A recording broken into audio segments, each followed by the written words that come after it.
হ্যাঁ শান্তিপূর্ণ প্রতিবাদ মিছিল করছি। হ্যাঁ প্রতিবাদ, হ্যাঁ জাস্টিস চেয়েছি আমরা। আরজি করের মেয়েটার ইয়েতে আর আজকে ডার্বি ম্যাচটা ক্যান্সেল হয়েছে, ওই জন্য আমরা ইস্টবেঙ্গল মোহনবাগান সবাই মিলে একসাথে শান্তিপূর্ণ প্রতিবাদ মিছিল করছি। সেটা এনাদের পক্ষে যাচ্ছে না, এনারা তাই আমাদের তুলছে। আরও আমাদের প্রচুর সাপোর্টার আছে, আমাদেরকে তুলে কোনো লাভ হবে না, আরও মানুষজন আসছে। আজকে আমাকে তুলেছে, কালকে ওকে তুলবে, আর কতজনকে তুলবে, কিন্তু জাস্টিস দিতে হবে তোমাকে। কতক্ষণ আটকে রাখবে?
এবং আপনারা দেখতে পাচ্ছেন রাস্তায় যে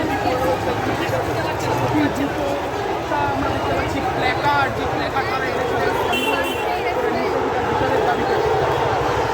এরকম অসংখ্য জিনিস কিন্তু রাস্তায় দেখতে পাচ্ছি এই মুহূর্তে। পুলিশ ইতিমধ্যে লাঠিচার্জ করেছে এবং একজনকে কিন্তু ইতিমধ্যে কিন্তু ধরে তোলা হয়েছে, যেটা একটু আগেই দেখতে পেয়েছেন।